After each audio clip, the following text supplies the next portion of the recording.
Mazmur 91 ayat 1-16.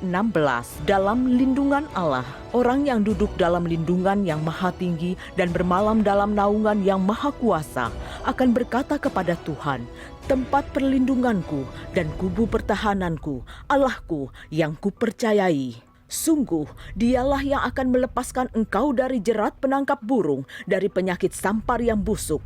Dengan kepaknya, ia akan menudungi engkau. Di bawah sayapnya, engkau akan berlindung. Kesetiaannya ialah perisai dan pagar tembok.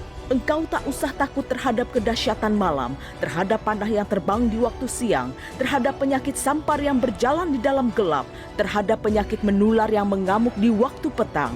Walau 1.000 orang rebah di sisimu dan 10.000 di sebelah kananmu, tetapi itu tidak akan menimpamu. Engkau hanya menontonnya dengan matamu sendiri dan melihat pembalasan terhadap orang-orang fasik. Sebab Tuhan ialah tempat perlindunganmu, yang maha tinggi telah kau buat tempat perteduhanmu. Malapetaka tidak akan menimpa kamu, dan tulah tidak akan mendekat kepada kemahmu. Sebab malaikat-malaikatnya akan diperintahkannya kepadamu untuk menjaga engkau di segala jalanmu. Mereka akan menantang engkau di atas tangannya, supaya kakimu jangan terantuk kepada batu. Singa dan ular tedung akan kau langkahi. Engkau akan menginjak anak singa dan ular naga. Sungguh hatinya melekat kepadaku, maka aku akan meluputkannya. Aku akan membentenginya, sebab ia mengenal namaku. Bila ia berseru kepadaku, aku akan menjawab. Aku akan menyertai dia dalam kesesakan. Aku akan meluputkannya dan memuliakannya. Dengan panjang umur akan kukenyangkan dia, dan akan kuperlihatkan kepadanya keselamatan daripadaku. Pentakosta ketiga adalah pencurahan Roh Kudus yang dahsyat di zaman ini, melebihi yang terjadi di Azusa Street. Pentakosta ketiga akan mengakibatkan penuaian jiwa yang terbesar dan yang terakhir sebelum Tuhan Yesus datang kembali. Pentakosta ketiga akan membangkitkan generasi Yeremia, yaitu anak-anak muda yang dipenuhi Roh Kudus, cinta mati-matian kepada Tuhan Yesus, tidak kompromi terhadap dosa, dan akan bergerak untuk memenangkan jiwa. Pentakosta ketiga lahir di Indonesia yang bergerak ke bangsa-bangsa. Gerakan ini dari timur ke barat dan akan kembali ke Yerusalem. Pentakosta ketiga akan memberikan kuasa untuk menyelesaikan amanat agung Tuhan Yesus, dan setelah itu Tuhan Yesus datang kembali. Shalom, dalam VOP kali ini kita akan membahas Pentecost Again. Dalam 2 Raja-Raja 4 ayat 1-6, kita membaca sebuah peristiwa mengenai wanita janda dari seorang nabi. Wanita tersebut mengutarakan kondisinya kepada Elisa, di mana ia dikejar-kejar oleh penagih hutang dan anaknya terancam untuk diambil sebagai budak. Peristiwa ini dapat dimaknai secara rohani sebagai gambaran gereja di masa kini. Janda yang ditinggal suami yang berhutang dapat dianalogikan sebagai gereja yang merasa ditinggalkan Tuhan sebagai yatim piatu di dunia ini, yaitu orphan spirit yang ada di dalam gereja. Penagih hutang dalam konteks ini dapat menjadi sebuah tipologi atau kiasan dari iblis yang selalu berusaha menggocoh dan menuntut hutang darah. Namun perlu dipahami bahwa hal ini tentu tidak berarti bahwa profesi debt collector dapat diasosiasikan dengan iblis. Sementara itu, situasi yang dihadapi oleh wanita janda ini juga dapat menggambarkan kondisi yang menekan gereja hari-hari ini. Tekanan ini dapat muncul saat gereja lengah, tidak berjaga-jaga, atau membuka celah bagi iblis untuk mengintervensinya. Celah ini digambarkan dengan baik oleh jerat hutang dari suaminya yang adalah seorang nabi. Padahal orang yang takut akan Allah tentu akan senantiasa mengandalkannya dan tidak akan jatuh pada jerat hutang piutang yang tidak dapat dibayarkannya sesuai waktu yang ditentukan. Uniknya, kondisi ini tidak hanya berdampak pada sang istri nabi, tetapi juga dapat berdampak pada generasi muda, yaitu anak-anak mereka. Kondisi tanpa ayah ini membuat anak-anak janda itu kehilangan tudung rohani. Tidak ada lagi figur bapak yang mengayomi dan menjamin masa depan mereka. Anak-anak janda ini menjadi generasi yang terhilang dan warisan panggilan dari ayahnya pun tidak dapat dilanjutkan. Di tengah kondisi yang sulit itu, sang wanita janda mencari pertolongan hamba Tuhan, yaitu Nabi Elisa. Elisa mengingatkan keluarga itu bahwa mereka belum kehilangan segalanya. masih ada harapan, sebab masih ada minyak yang disimpan dalam buli-buli di rumah mereka. Minyak di dalam konteks gereja Tuhan dimaknai sebagai urapan dari Roh Kudus. Sisa dari urapan itu dapat menyelamatkan gereja Tuhan dari kondisi yang sulit. Namun, jumlah minyak sedikit tidaklah cukup untuk membawa keluarga ini sebagai tipologi gereja Tuhan untuk lepas dari intimidasi si penagih hutang. Seperti yang diceritakan di dalam kisah ini, diperlukan minyak yang berlimpah. Perlu pengurapan Roh Kudus dengan kapasitas yang besar dan luar biasa. Untuk memperoleh urapan Roh Kudus itu, kita sebagai gereja Tuhan perlu untuk mendengarkan pesan Tuhan lewat hambanya dan taat melakukan perintah Tuhan itu. Dalam konteks cerita ini ada dua hal yang harus kita lakukan. Yang pertama adalah pemulihan hubungan antar generasi, antar ibu dan anak. Perlu adanya kerjasama antara generasi muda dengan generasi yang lebih tua dalam menghadapi kondisi sulit yang dipicu oleh penagih hutang ini. Perlu ada arahan visioner dan relevan dari generasi orang tua bagi anak-anak mereka. Di sisi lain, perlu adanya kepercayaan dan ketaatan dari generasi muda untuk menjalankan visi yang mereka terima. Generasi orang tua dan generasi anak muda harus bersinergi, mengambil beban yang sama. Dan yang kedua, menyiapkan bejana-bejana dan menuangkan minyak. Artinya gereja Tuhan perlu mempersiapkan hati yang haus dan lapar akan pengurapan Roh Kudus. Sehingga Roh Kudus dapat dilimpahkan dengan dahsyat dan bejana hati kita tidak akan kering atau kekurangan minyak lagi. Melihat tantangan yang dihadapi oleh gereja Tuhan hari-hari ini, mutlak perlu adanya pencurahan Roh Kudus yang dahsyat. Sebagai keluarga besar GBI Gatsu, kita tentu dapat sepakat bahwa Pentakosta ketigalah yang akan menjadi jawaban bagi keringnya bejana hati gereja Tuhan di zaman akhir ini. Kita membutuhkan Pentakosta yang baru atau Pentecost again, supaya urapan Roh Kudus tetap dapat berlimpah-limpah di tengah tuntutan dan intimidasi dari iblis yang semakin kuat di era ini. Jadi, mari sama-sama terus membangun relasi intergenerasi yang baik dan terus memiliki hati yang haus dan lapar, supaya lawatan Roh Kudus di era Pentakosta ketiga segera digenapi dan bejana hati kita tidak akan pernah kekurangan minyak lagi. Untuk penjelasan lebih lengkap dari tim teologi kami, silakan klik link yang ada di atas atau scan QR code yang tersedia. Tuhan Yesus memberkati.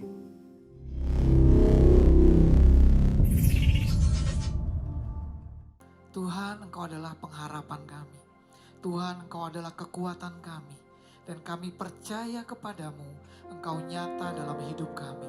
Kami percaya kepadamu, Engkau sanggup melakukan segala sesuatu di dalam hidup kami. Oleh sebab itu Tuhan, siang hari ini kami naikkan syukur kami kepadamu Yesus. Terima kasih Tuhan.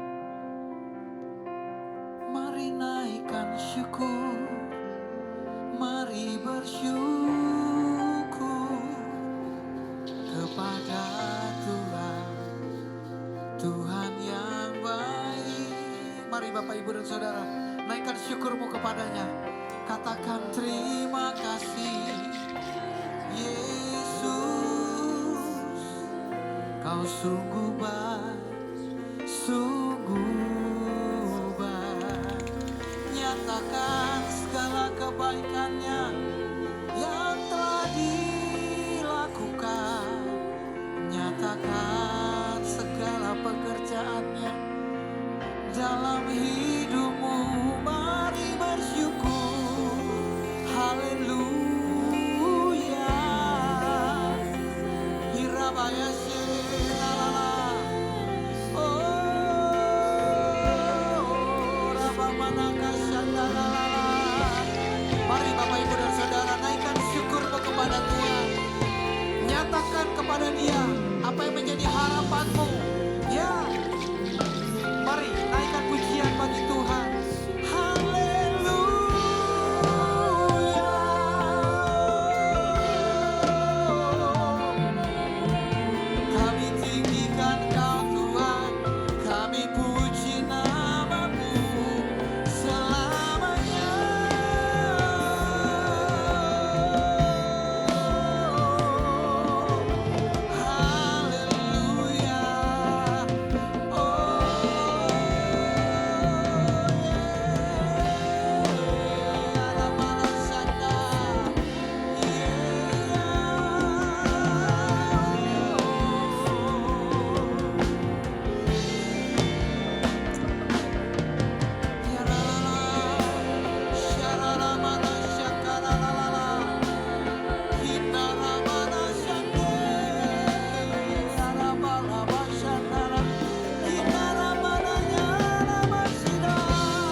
13 ayat ke-13 katakan, semoga Allah sumber pengharapan memenuhi kamu dengan segala sukacita dan damai sejahtera dalam iman kamu, supaya oleh kekuatan Roh Kudus kamu berlimpah-limpah dalam pengharapan.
Bolehkah Bapak, Ibu, dan Saudara saya undang untuk kita berdiri sama-sama.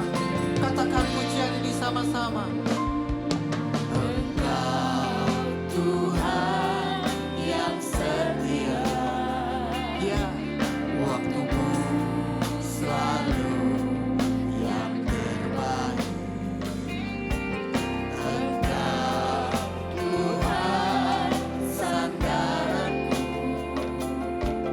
dan ku hanya akan berharap padamu. Mari angkat kedua tanganmu dan katakan,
Sekali lagi katakan satu-satunya.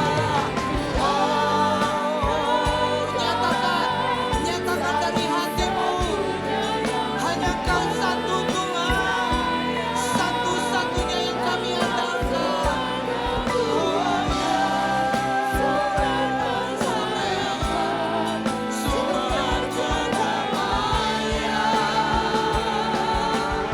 satu-satunya yang kuandalkan,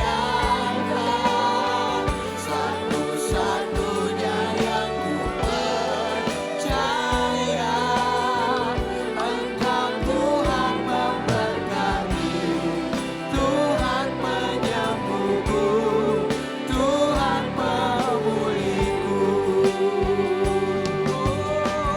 Engkau Tuhan memberkati, Tuhan penyembuhku, Tuhan pemulihku. Engkau Tuhan memberkati, Tuhan penyembuhku, Tuhan pemulihku.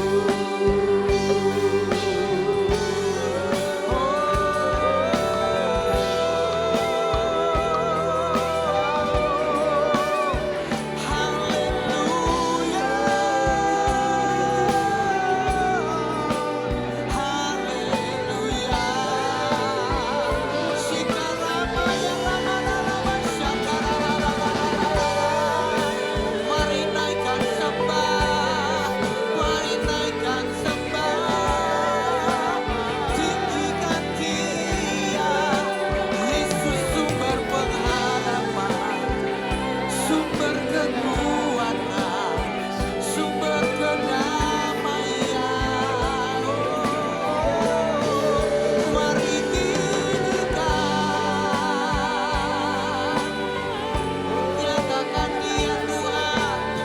Kira lama sandarala, kira lama sikarala lama ya rama rama rama sikarala lama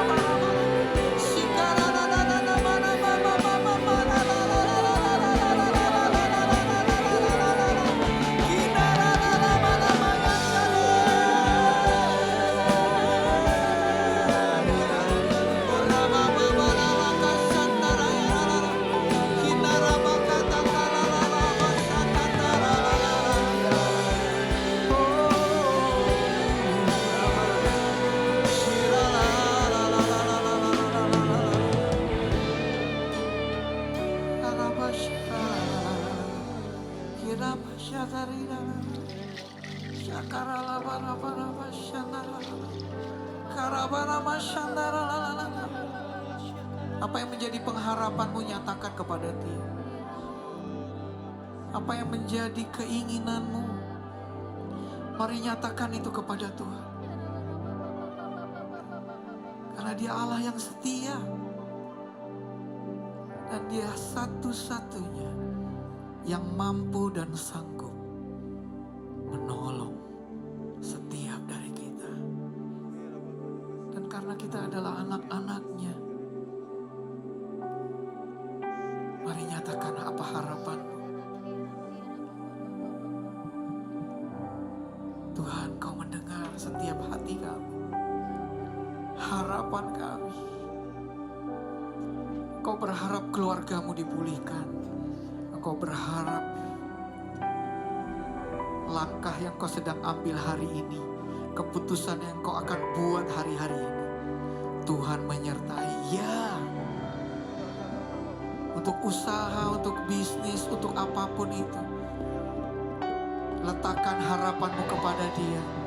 Karena harapan di dalam Kristus tidak akan sia-sia.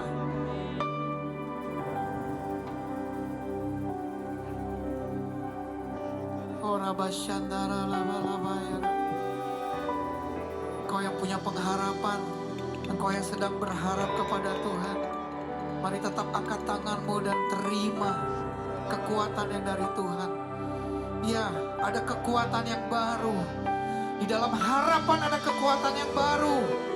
Di dalam pengharapan dalam Kristus ada kekuatan yang baru untuk melangkah, untuk mengambil keputusan, untuk berjalan maju ke depan.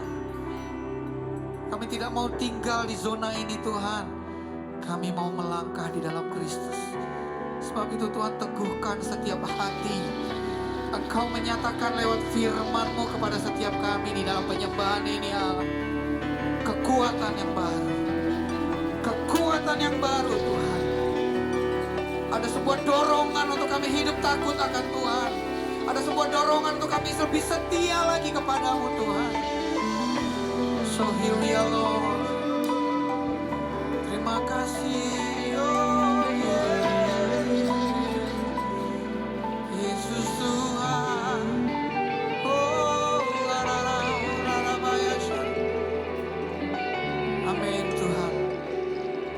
Dan kami percaya Tuhan, hidup kami tidak akan sama lagi.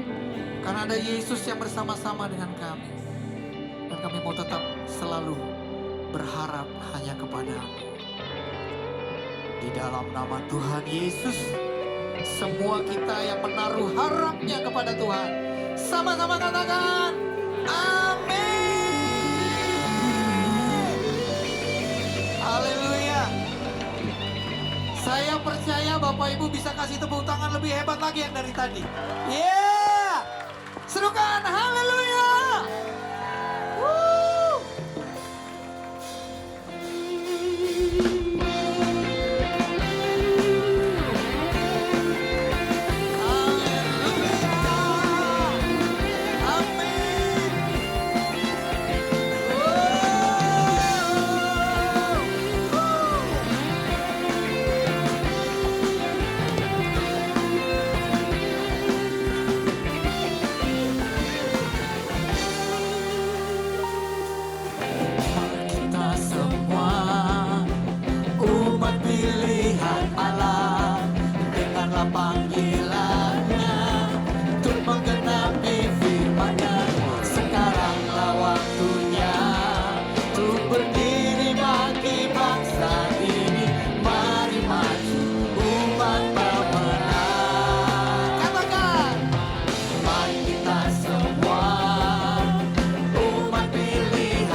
Nyatakan kebesaran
tinggikan Engkau Yesus Tuhan. Mari beri tepuk tangan yang paling meriah buat Tuhan kita. Oh, haleluya.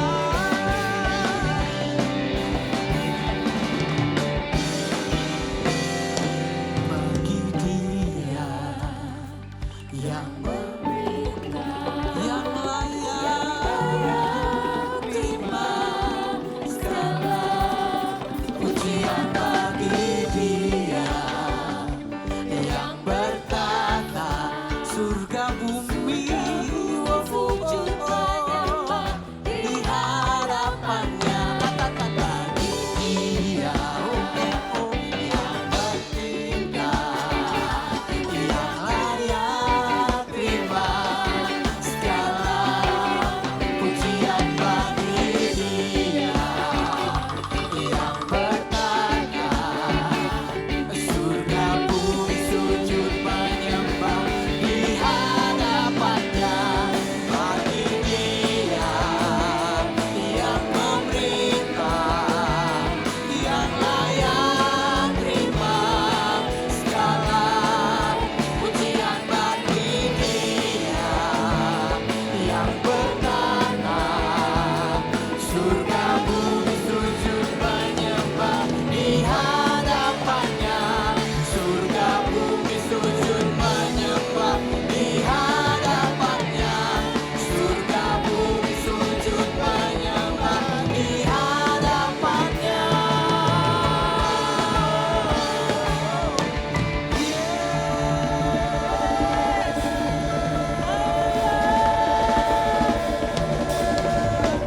Haleluya. Bapak, Ibu, dan Saudara silakan duduk.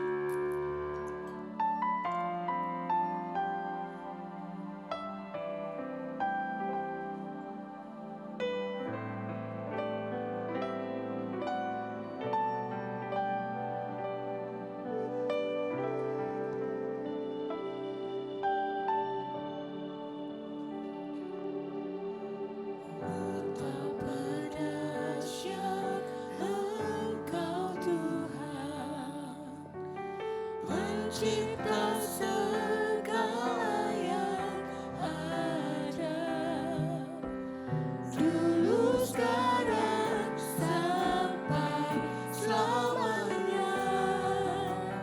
Hanya Engkau Tuhan, tak terselami pikiranmu, tak terukur panjang setiamu, dulu sekarang sampai selamanya. Hanya Engkau Tuhan, ku sembah Engkau Yesus, hanya Engkau Allah hidupku. Tiada yang lain, hanya Engkau Tuhan, selamanya Kau tetap Allah, walau dunia semua bergoncang,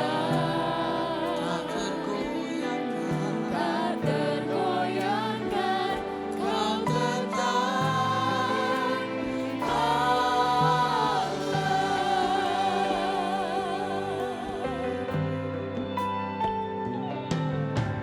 betapa dahsyat Engkau Tuhan, pencipta segala yang ada, dulu sekarang sampai selamanya. Hanya Engkau Tuhan, tak terselami pikiranmu,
Ini pengakuan kami Tuhan, ini hati dan doa kami. Hanya Engkau yang kami sembah, dan tiada yang lain. Dan hanya kepadamu kami berharap, dan tidak ada yang lain. Karena sungguh Engkau Allah pencipta langit dan bumi.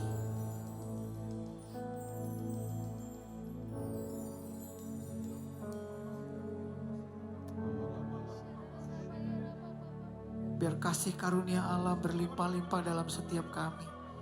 Ketika kami berjalan, ketika kami melangkah, ketika kami berkarya, Tuhan menyertai. Ini waktumu Tuhan, berbicara kepada setiap kami. Kami mau buka hati kami, dan kami juga mau melakukannya di dalam kehidupan kami, Bapa. Terima kasih Tuhan.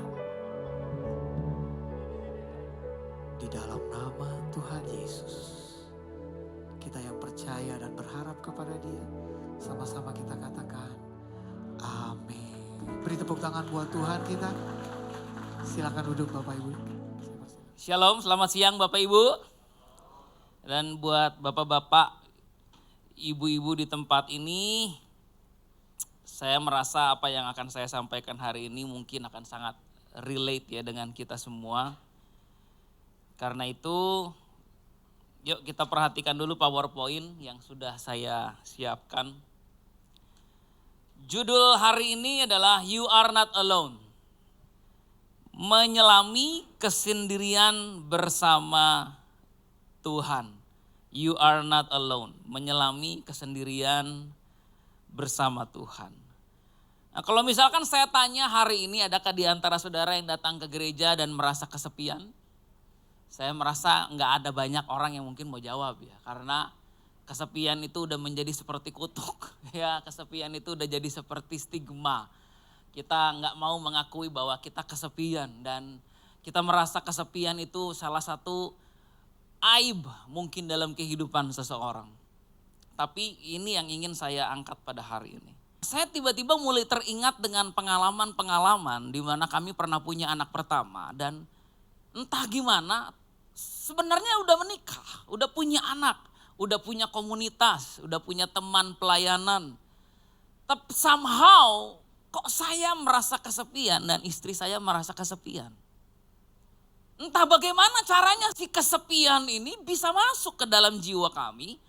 Padahal sepertinya tidak ada faktor luar yang menjadi pintu masuk dia. Saya punya istri. Masih mending saya daripada wajah jomblo yang ada hari ini. Iya, sorry ya kalau agak ofensif. Ya kan?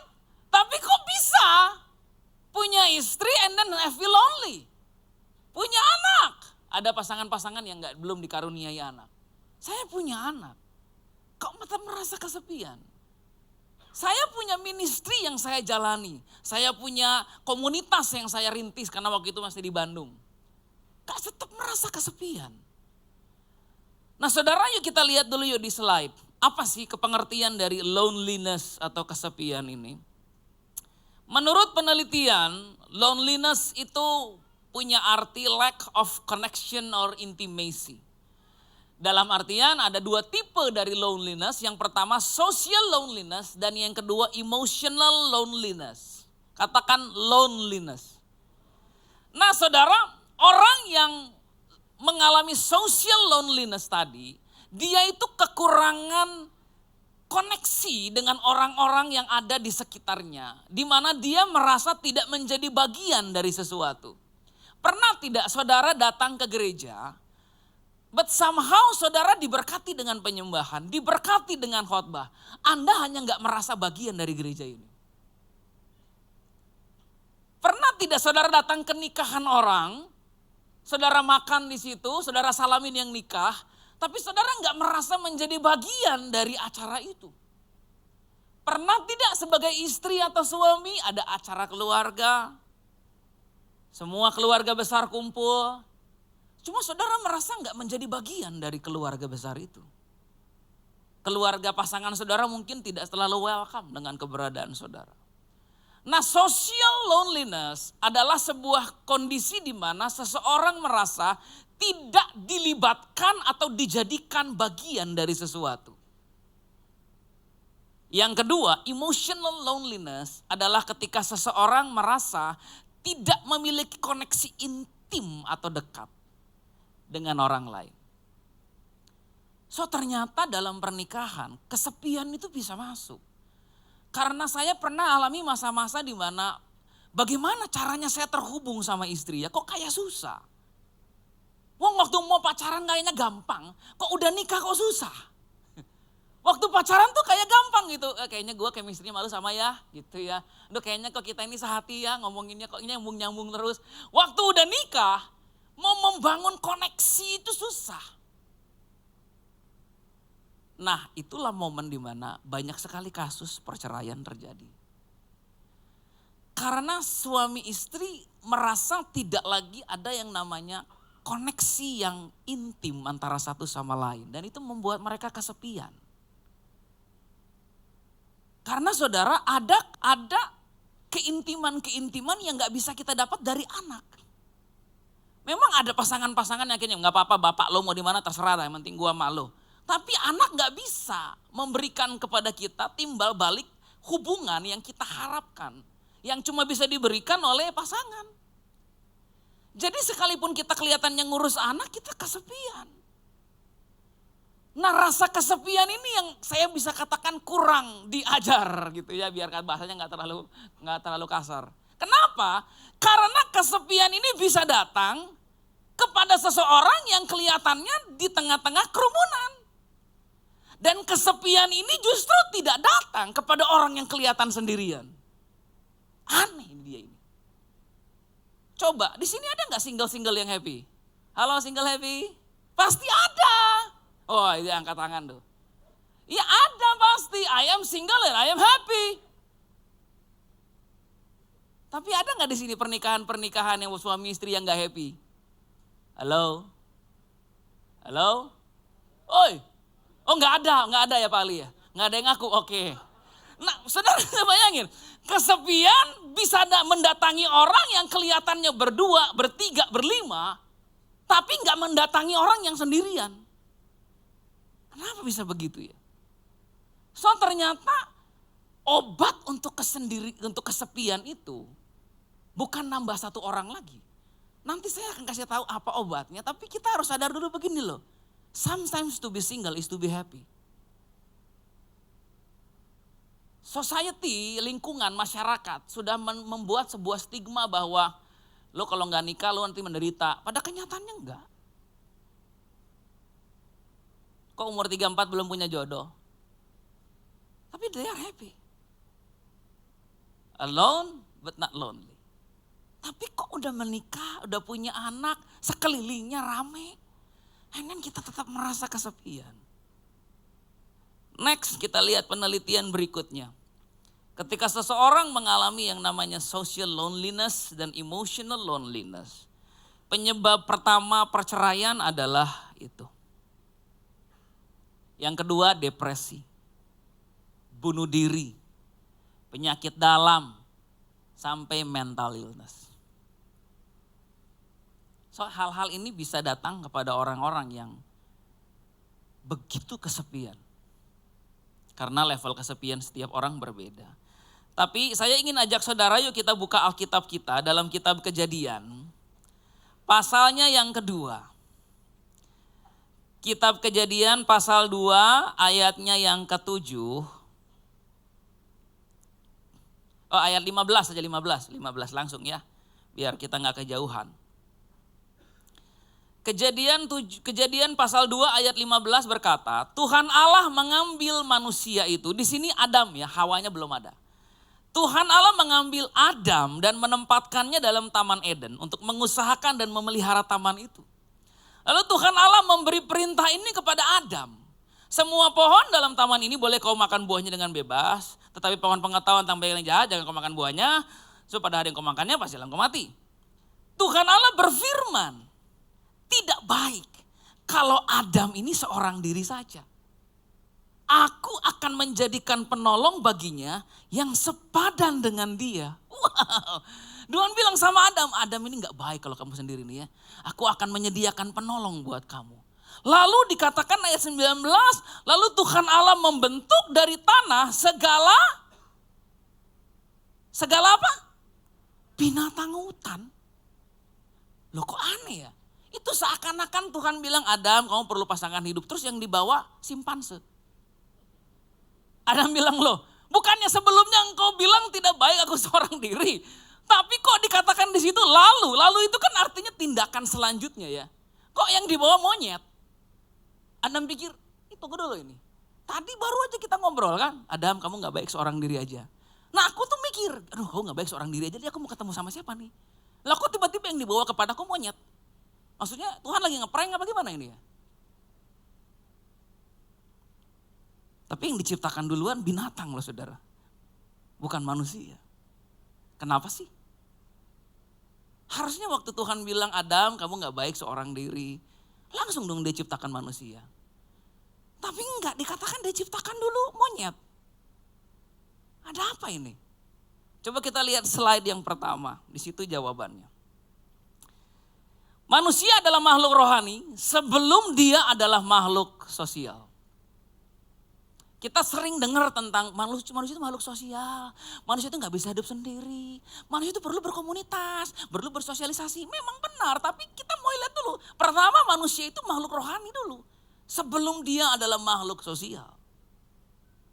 Sebelum ada siapa-siapa, sebelum ada manusia apapun itu di bumi, hubungan manusia yang pertama adalah dengan Tuhan. So saudara, kita sekarang harus cari tahu dulu. Kita ini makhluk rohani apa bukan? Atau kita sudah terlalu jadi makhluk sosial? Saking makhluk sosialnya, kita berpikir kesepian dan kekosongan jiwa bisa diisi dengan kehadiran seseorang. Perhatikan pernikahan-pernikahan yang dibangun atas dasar orang kesepian ketemu orang kesepian. It's never work.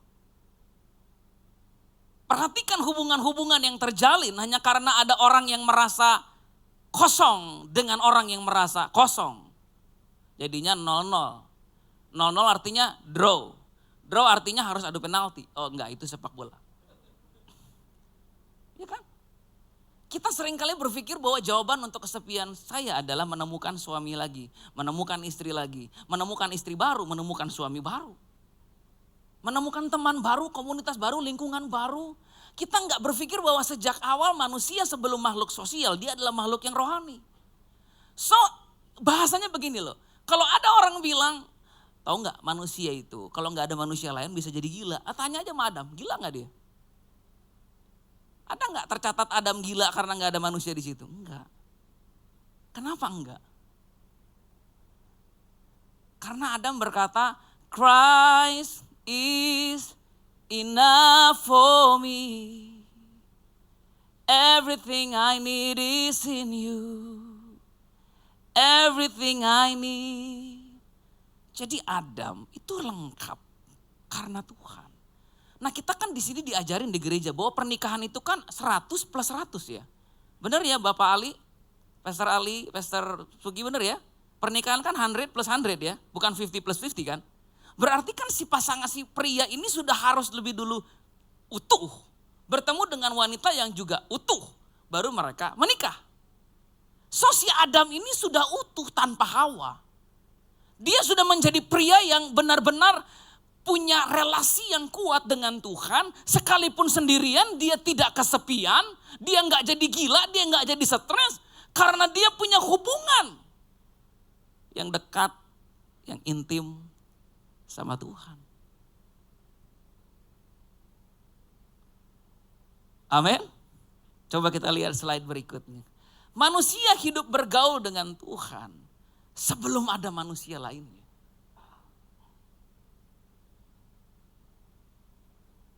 Bisa ya. Henokh 65 tahun dia hidup. Dia memperanakan Metusalah. Lalu pada akhirnya dia hidup bergaul lagi dengan Allah 300 tahun. Saya bilang Henokh ini hebat. Kemarin Pastor James sempat singgung sedikit. Ini hebat Henok ini. Karena saya menyadari waktu udah punya anak itu beda lagi tuh bangun hubungan sama Tuhan itu ya. Udah gak segampang waktu single. Kalau waktu masih single ya. To worship you, I live to worship you. Gak kerasa udah 3 jam. Kalau sekarang to worship, Tuhan nih gendong dulu besi dedenya tuh. Oke. To worship you, nanti I live-nya besok ya. Oke, gendong anak. Baru besok mulai, I live to worship you. Oh, Daddy, ya kenapa ini kok gak bisa ini? Kenapa? Oke, benerin. Si Metusalah ini hebat. Dari belum punya anak dia bergaul dengan Tuhan, setelah punya anak dia masih bergaul sama Tuhan. Saya pikir ini luar biasa orang ini. Makanya dikatakan dia gak ada lagi karena dia diangkat sama Tuhan. Saudara, saya merasa itu struggle kita loh. Dimana kita bisa menjadi kesepian di tengah-tengah keramaian. Kita menjadi kesepian padahal punya pasangan. Kita tetap kesepian udah dikasih anak. Kita tetap kesepian padahal rumah kita bagus. Kita tetap kesepian padahal kita bisa kemana-mana, shopping di mana-mana. Kita tetap kesepian padahal kita bisa komentar di Instagram, komen di Facebook. Kita punya komunitas di Instagram, kita punya komunitas di Facebook. And then we still feel lonely. Kenapa ini si ini kok bisa ada di mana-mana ini? Next. Manusia berkomunikasi dengan Tuhan jauh sebelum ia punya teman bicara. Kalau ada yang bilang kamu kalau kebanyakan berdoa kamu jadi gila. Yang perlu ditanya dia berdoa sama siapa? Karena Adam ini dia berkomunikasi dengan Tuhan gak gila. Jangan kebanyakan di ruang doa nanti kamu error. Enggak error, asal doanya bener gak ada yang error. Buktinya Adam. Saya cari tahu loh sebelum Adam ketemu Hawa. Itu berapa tahun itu dia jalan sama Tuhan. Enggak ketemu jawabannya kecuali salah satu kumpulan kitab-kitab Yahudi namanya Talmud. Mereka mencatat sebuah penelitian yang memungkinkan, kemungkinan saja Adam ini sempat hidup belasan atau puluhan tahun sebelum ada Hawa. So dia sempat menjalani kehidupan yang sendiri. Tapi enggak kesepian, enggak gila. Enggak seperti anak-anak di kosan. Tuhan, di kosanku kecil ini Tuhan, gak ada siapa-siapa. Aku dikelilingi oleh tembok-tembok yang hanya bisa mendengar ceritanku. Lah Adam, enggak gitu dia, enggak lebay. Kenapa? Kenapa? Karena Tuhan. Sebelum dia makhluk sosial, dia itu makhluk rohani. Tanya sama perempuan yang ketemu sama Yesus di sumur. Suami lo mana? enggak bersuami. Berasanya kayak lagi single gitu. Dia pikir, enggak masih single kok, dia kan masih keren ting-ting gini kan Tuhan kan. Tuhan bilang, iya benar kamu single. Berhubung yang sekarang sama kamu juga bukan suami kamu. Kamu udah pernah punya 4 suami. Terus Tuhan bilang sama dia gini, kalau kamu minum air dari jiwa manusia, kamu akan haus. Kalau kamu minum air yang dari aku, kamu gak akan haus. So ternyata perempuan ini adalah gambaran dari kita. Yang selalu berpikir bahwa dengan adanya manusia lain bisa mengisi kesepian kita. Enggak bisa. Wanita ini terus merasa kesepian, dia terus merasa lonely. Dia berpikir dengan pindah-pindah pasangan dia bisa menemukan obat untuk kesepiannya dan enggak bisa. Saya ingin berkata sama saudara hari ini bahwa kita harus mulai sadar dulu awal. Kita ini makhluk rohani. Sebelum kita ini makhluk sosial. Dan ternyata ada manusia yang pernah tidak punya teman bicara. Masih enggak gila. Karena dia berbicara dengan penciptanya. Amin. Amin. Ada yang udah gila di sini belum? Belum. Oke, lanjut. Saya pernah punya pengalaman. Saya ini anak yang sangat hyperaktif. Saking hyperaktifnya saya zaman-zaman saya SD itu saya suka naik genteng orang. Ya naik genteng orang lompat. Pokoknya gitu loh. Sebelum ada zaman parkour itu udah saya lakuin itu. Kalau saudara tahu parkour tuh orang yang suka lompat dari satu gedung ke gedung lain. Nah itu saya itu. Saya mungkin atlet parkour pertama di kecamatan saya. Sampai satu ketika saya lompat parkour, jebret, jatuh ke rumah tetangga. Mama saya bayar ganti rugi. Sekali waktu lagi saya lagi lompat parkour, jatuh di rumah sendiri. Mama saya nggak ganti rugi, langsung dia pegang pisau, dia pegang apa namanya itu, sapu, dia pukulin saya. Kamu ini yang nggak benar gitu ya. So saya hyperaktif sampai akhirnya saya ngalamin kecelakaan dan saya cacat. Saya kehilangan teman-teman. Ada permainan-permainan anak-anak yang udah nggak bisa saya mainin karena harus jongkok dan saya nggak bisa jongkok karena cacat saya. So komunitas saya mulai mengecil, saya dibully, saya mulai sendirian. Saya ngerti banget kesepian itu bagaimana. Padahal kami 5 bersaudara dan saya punya 4 adik. Saya masih punya papa, saya masih punya mama. Tapi saya sepi, ngerasa sepi sekali. So saya tahu perasaan beberapa kali ingin bunuh diri. Makanya saya sempat jadi artis waktu itu ya. Karena masuk video saya di Solusi. Cuma saya cari-cari lagi udah gak ada, mungkin karena jarang yang nonton. Jadi hilang, mungkin kurang bagus filmnya ya, entah bagaimana. Saya cari-cari kok gak ketemu video saya ini. Padahal saya sekarang baru merasa bangga jadi artis gitu ya. Nah video itu sempat muncul di Solusi bahwa saya coba bunuh diri beberapa kali karena rasa kesepian ini. Sampai saya sadar sekarang ada pria yang gak punya teman bicara and then still pikirannya jernih, bersih, baik, normal.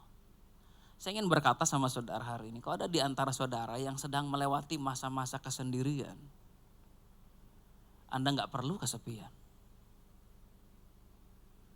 Karena ada Tuhan. Amin. Next. Adam punya keintiman dengan Tuhan jauh sebelum ia intim dengan Hawa. So kalau kita mau bahas keintiman dan untuk sementara kita pisahkan dulu yang namanya hubungan seksual. Maka keintiman adalah ketika jiwa seseorang berpaut dengan jiwa orang lain. Itu keintiman namanya. Menyingkirkan dulu yang namanya hubungan seksual. Jiwa dengan jiwa, satu jiwa. Menyatu, itu namanya intim. Nah kadangkala dalam pernikahan, keintiman seperti ini yang susah kita upayakan. Kadang ada kalanya di mana kita nggak connect sama pasangan, pasangan nggak connect sama kita. Sedangkan sebagai manusia kita itu rindu untuk sebuah keintiman. So ketika kita nggak menemukan itu, akhirnya yang terjadi adalah kita mulai marah, kita mengeluh, kita nyalahin pasangan. Lu nggak punya waktu buat gua, kenapa lu nggak kayak CCTV aja bisa liatin gua 24 jam, kenapa lu kagak bisa ngeliatin gua 24 jam. Ya, emang pasangan kita kan bukan CCTV. So kita ngeluh oleh karena keinginan kita untuk punya keintiman tidak dapat dipenuhi oleh seorang manusia. Tapi Adam intim dengan Tuhan lebih dulu sebelum dia intim dengan manusia. So dalam pernikahan akhirnya saya paham begini loh bahwa saya harus bisa memahami masa-masa di mana pasangan saya tidak bisa memenuhi kebutuhan saya akan keintiman dan sebaliknya. Saya nggak bisa memenuhi kebutuhan keintiman pasangan. Itulah pernikahan. Di mana pada akhirnya kita coba memahami satu sama lain. Dan di masa-masa di mana pasangan saya sedang tidak mampu atau saya sedang tidak mampu. Saya datang sama Tuhan dan berkata, Tuhan aku mau intim sama Tuhan. Karena kalau kita nggak dapat keintiman dari pasangan, kita tetap ingin keintiman.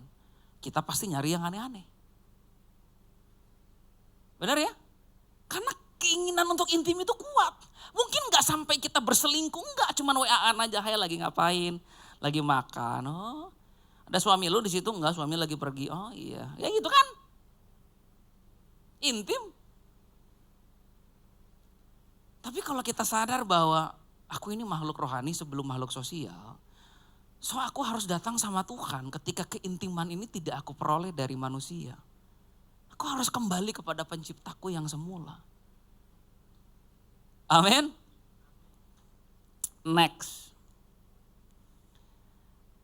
Pertanyaannya sekarang, bisakah manusia hidup dalam kesendirian tanpa jadi kesepian? Sebelum kita jawab pertanyaan ini, saya mau jelaskan dulu cara yang benar untuk hidup dalam kesendirian. Pertama, hiduplah dengan batasan atau boundaries. Batasan atau boundaries artinya begini loh. Kita menetapkan batasan oleh siapa-siapa yang bisa masuk ke dalam kehidupan kita. Ikut campur dalam perjalanan hidup kita. Ikut campur dalam pernikahan kita. Ikut campur dalam keluarga kita. Kita menetapkan batasan karena kalau tidak akan ada banjir informasi yang masuk. Shalom Pastor, ya saya lagi galau nih Pastor. Kenapa? Ya saya ini lagi punya masalah dengan pasangan saya. Tapi saya gak tahu saya harus gimana. Oke ya cerita yuk Pak, 2 jam konseling. Udah? Oke Pak makasih Pastor, yuk. 2 hari kemudian. Shalom Pastor Febri, iya. Shalom Pastor Febri, saya lagi punya masalah dengan pasangan saya ini Pak Pastor Febri. Iya.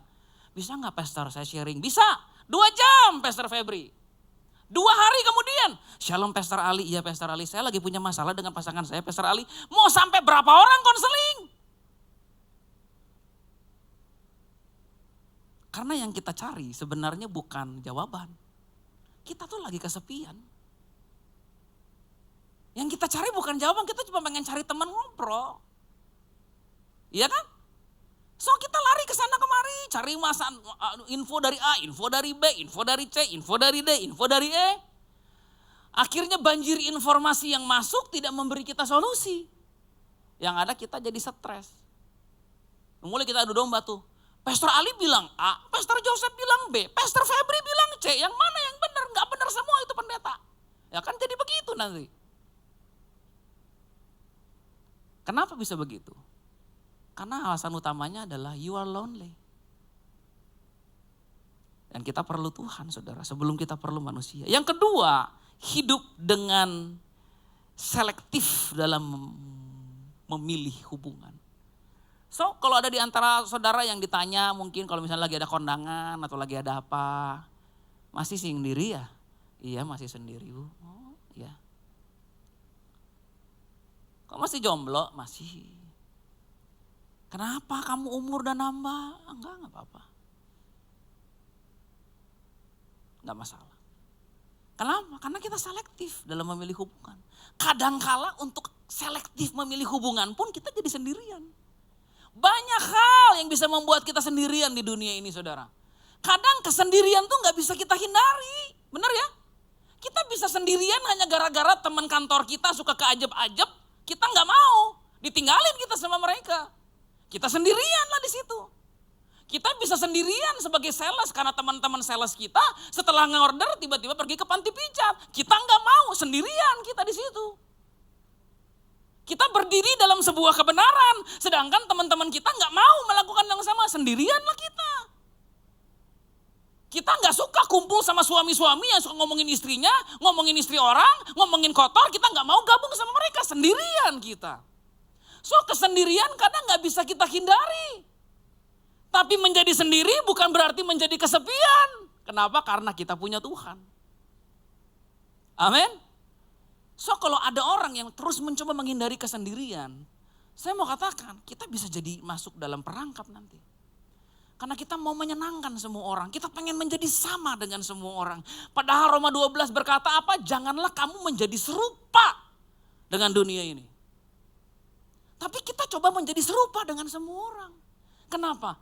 Karena kita nggak tahan untuk hidup sendirian.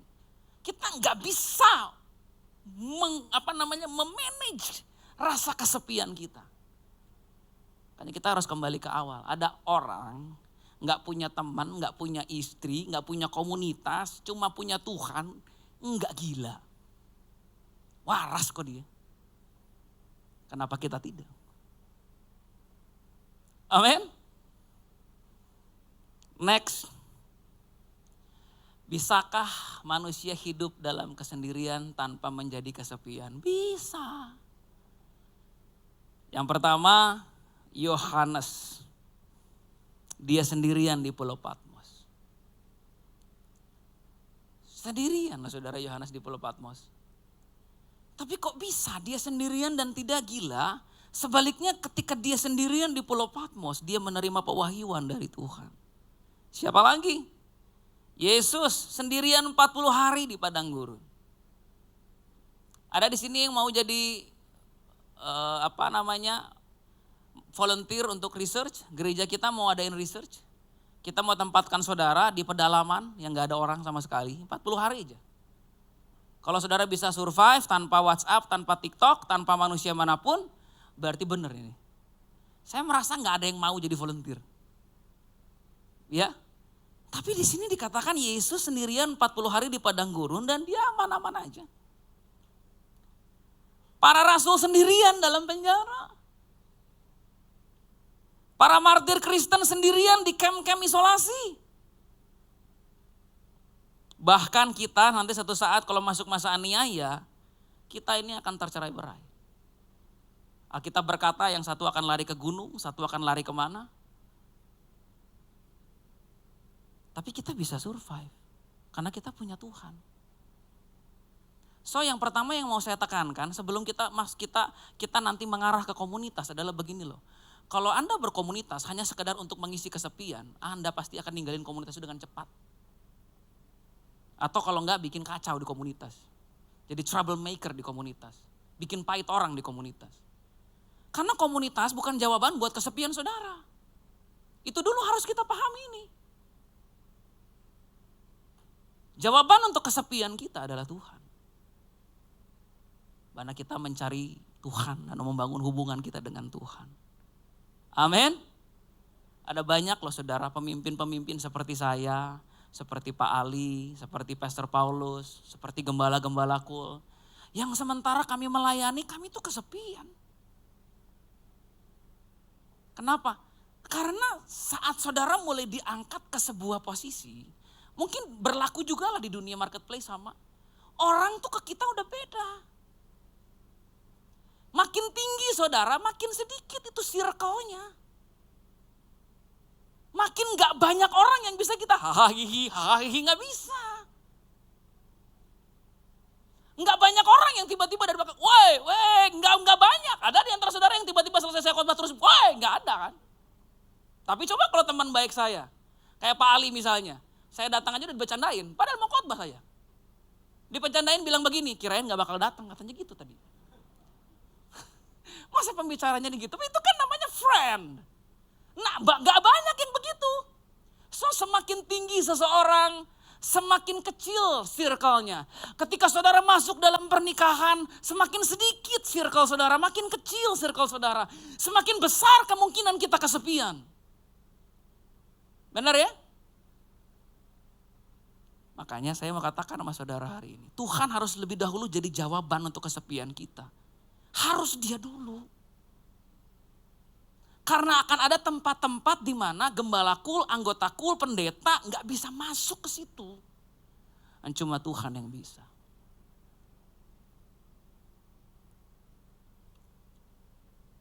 Next. Kesendirian tidak harus membuat kita kesepian. Jika kita mau naik ke atas gunung Tuhan. Wow, di Alkitab ada contoh orang-orang yang naik ke atas gunung dan ketemu Tuhan. Pertama, Musa dalam kebingungan naik ke atas gunung dan menemukan Tuhan. Dia bingung lihat bangsa Israel yang banyak. Dia bingung harus gimana saya mimpin orang-orang ini Tuhan.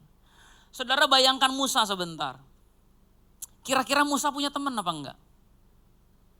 Mertuanya teman? Bukan. Kira-kira temannya Musa siapa saya tanya? Gak ada. So dia datang sama Tuhan, dia bilang, I don't have a friend. But you are my friend. Makanya Tuhan bilang bercakap-cakap muka dengan muka seperti teman aku dengan Musa ini. Karena ini pemimpin kesepian, ini kasihan.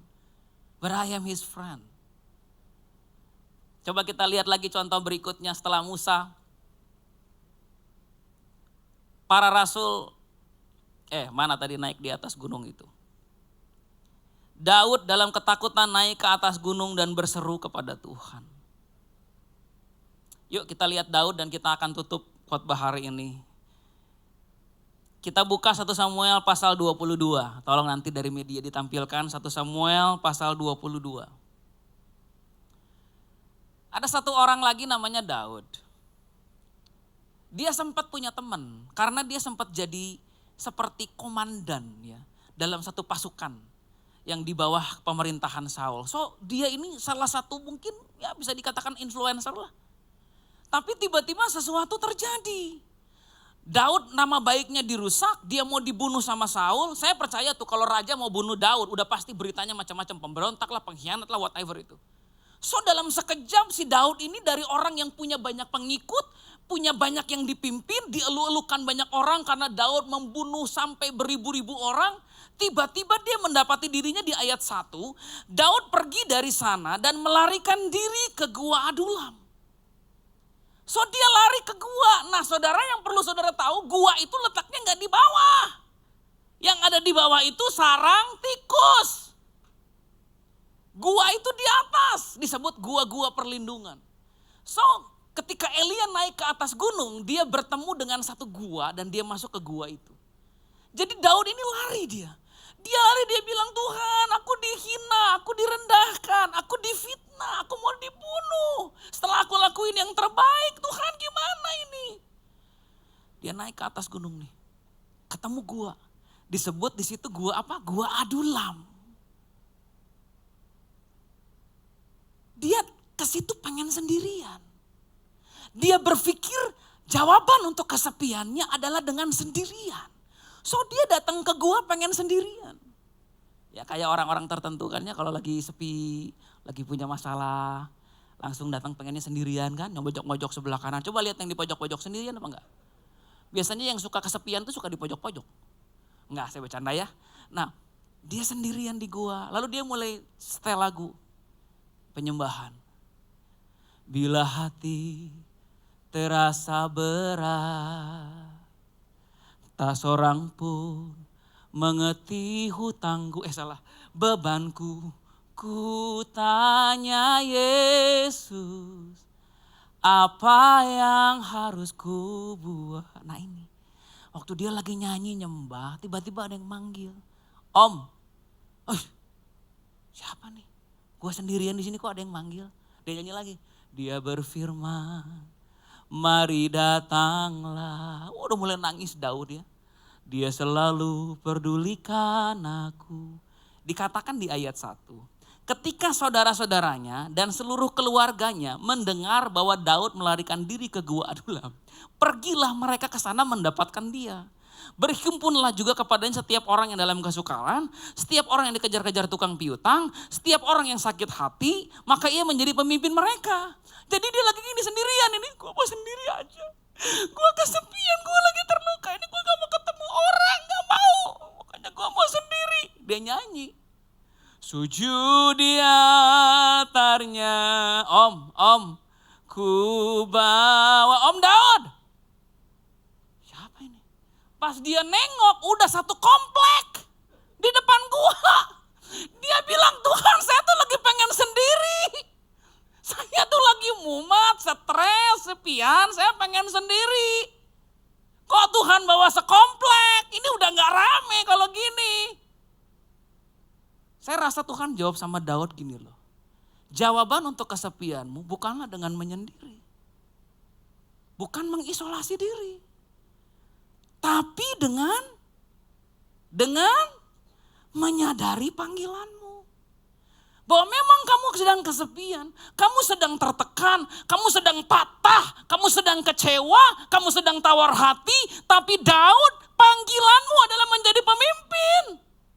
Panggilanmu adalah untuk melayani orang-orang. So ini aku bawa orang yang sakit hati, orang yang punya hutang. Layani mereka. Terus gimana dengan aku Tuhan? Aku juga kan punya masalah. Ini orang-orang pada punya masalah, aku juga punya masalah. Aku harus gimana? Tuhan jawab begini kira-kira. Sebelum kamu makhluk sosial, kamu itu makhluk rohani. So kalau kamu kesepian, jawabannya bukan di mereka, jawabannya di aku. Dikatakan akhirnya Daud jadi pemimpin buat orang-orang ini. Saya mau bilang kalau saudara adalah gembala kul dan saudara masih tetap jadi gembala kul sampai sekarang, saya kasih 4 jempol, 2 tangan 2 kaki. Karena orang-orang seperti itu adalah orang-orang yang seperti Daud. Mungkin Anda gak dapat jawaban buat masalah Anda dari orang yang datang di kul. Tapi kita semua tahu bahwa Tuhan adalah sumber dari jawaban kita, amin. Amin. Yes. Ada satu orang yang pengen menyendiri. Di gua pengennya sendirian. Tapi sama Tuhan dibawa orang-orang yang susah sama dia. Padahal dia sendiri lagi susah. Kenapa? Karena Tuhan tahu, Daud, kalau kekuatanmu ada di dalamku, kamu pasti bisa lewati ini semua. So, saya ingin mendorong saudara semua hari ini.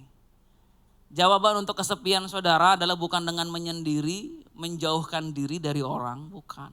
Pertama, jawaban untuk kesepian kita adalah dengan kita datang sama Tuhan. Dan menyadari bahwa dia cukup buat kita. Yang kedua, jawaban buat kesepian kita adalah dengan kita menggabungkan diri dalam sebuah komunitas orang percaya. Yang memang seperti dikatakan tadi, ada orang yang sakit hati, ada orang yang stres. Tapi dengan begitulah kita tidak kehilangan panggilan dan identitas kita. Tapi tetap hidup di dalam panggilan Tuhan. Amin. Amin. Kalau ada di antara saudara yang hari ini sedang mengalami yang namanya kesepian tadi, mau gak saudara, yuk kita datang sama Tuhan. Saya ingin mengajak saudara kita bangkit berdiri dan mari kita berdoa. Saya ingin ajak kita nyanyi satu lagu ya saudara ya. Ada satu lagu yang tadi saya nyanyiin.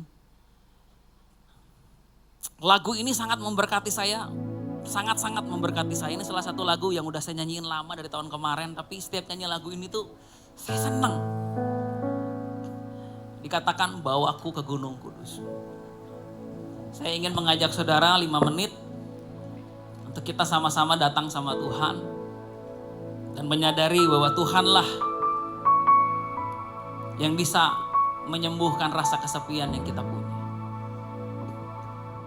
Bawaku ke Gunung Kudus-Mu, di tempat kediaman-Mu, biar kemuliaan melingkupi. Yuk kita semua sama-sama naik ke atas gunung Tuhan. Kita tahu cuma Tuhan yang bisa memuaskan jiwa kita. Hanya dekat-Mu, itu yang ku perlu. Ya Tuhan. Kau sumber penghiburanku. Ya Tuhan Yesus. Dan Kau yang ubahkan air mataku jadi lembah yang bermata air. Yuk katakan sama-sama. Sebab itu ku memuji-Mu. Engkau Allahku. Yes.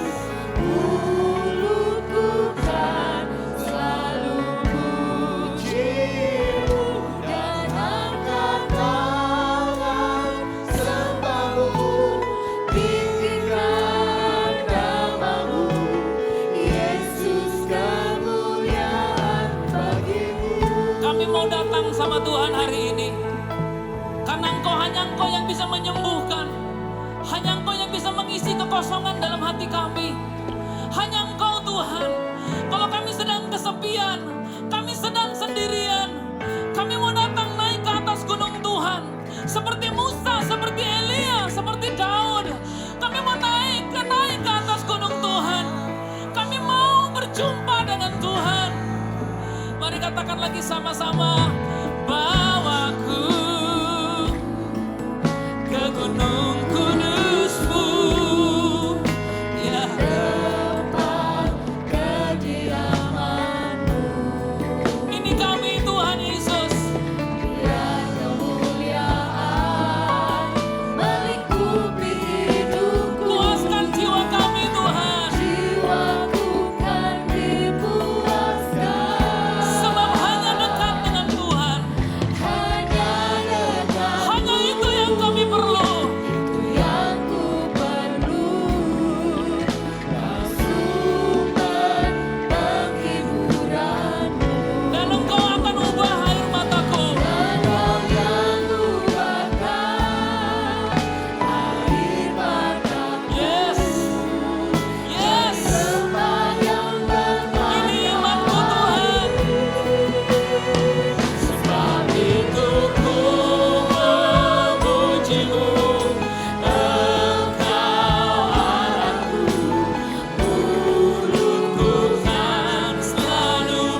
berkata dengan jujur pada Tuhan bahwa itu aku Tuhan, aku sedang kesepian.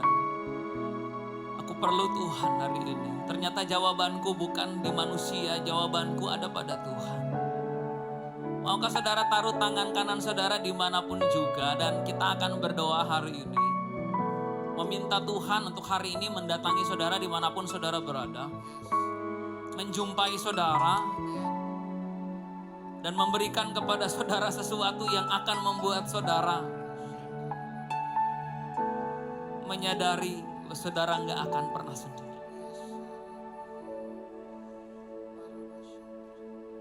Tuhan datangi setiap orang, datangi setiap pribadi.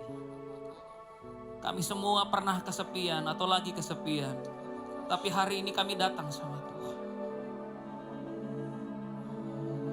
Terima perkataan ini. Terima masuk ke dalam jiwamu. Biar Tuhan hari ini menjadi jawaban buat kesepian yang kau rasa.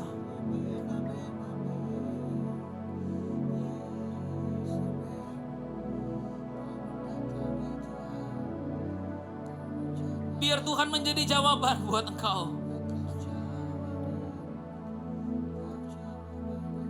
Mengalir,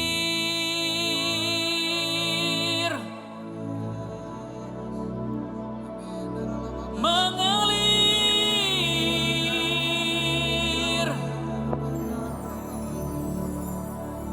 mengalir dari atas, dari tempat yang kudus. Kasih Bapa mengalir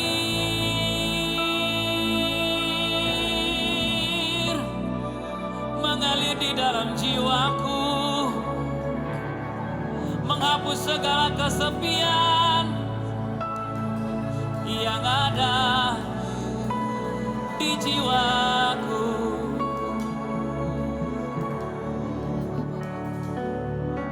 Datanglah ya Tuhan, datanglah dan usir semua ketakutanku. Pulihkan jiwaku ya Tuhan, kesepian di jiwaku.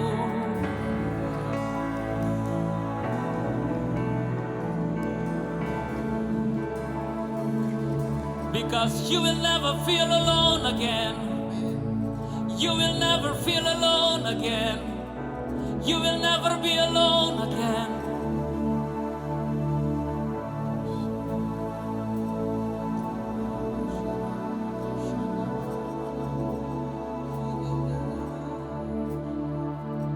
Hari ini Tuhan, kami mau jadi teman dan sahabatnya Tuhan. Seperti Musa, kami ingin jadi sahabat dan jadi temannya Tuhan. Mulai hari ini kami tahu Tuhan sedang mengisi kekosongan dalam jiwa kami. Khususnya para pemimpin di tempat ini. Saat kami melayani, kami jadi pemimpin, jadi gembala kul, jadi ketua koordinator, kabid. Kami semua sadar bahwa kami punya teman, yaitu Tuhan. Teman kami yang baik, teman kami yang setia.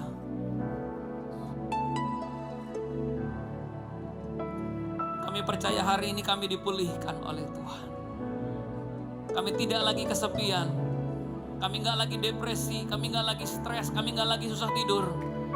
Karena hari ini kasih yang sempurna itu mengalir turun atas jiwa kami masing-masing. Dan kami menerima itu dalam nama Yesus.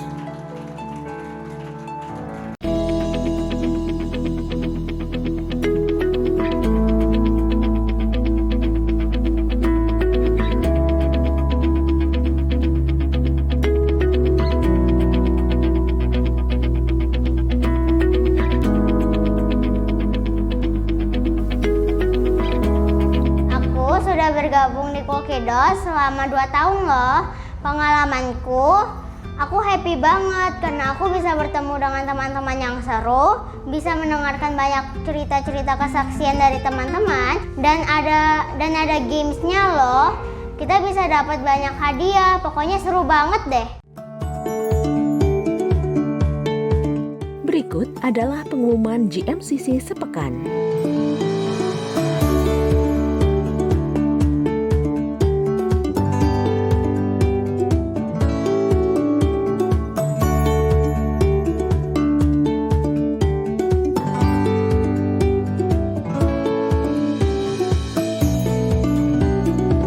Baptisan air akan diadakan kembali pada hari Sabtu 27 Mei 2023. Bagi jemaat yang mau dibaptis, silakan mendaftar di konter ibadah atau menghubungi kantor OTP GMCC di nomor 021-633-3692.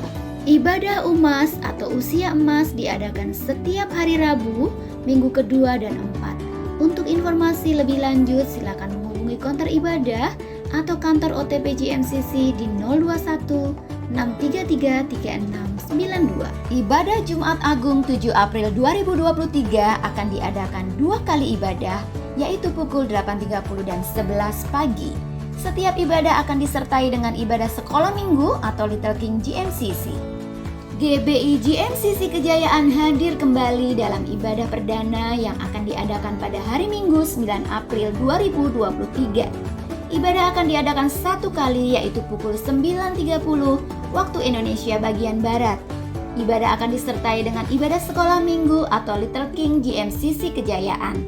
Untuk informasi lebih lanjut silakan menghubungi kantor OTP di 021-633-3692. Terima kasih jemaat GMCC sekalian atas partisipasi untuk pengadaan layar LED di lantai 11. Kami juga ingin menginformasikan bahwa saat ini renovasi akan dilanjutkan ke lantai 12A, yaitu untuk ruang ibadah TSC, ruang pemberkatan pernikahan, dan ruang serbaguna.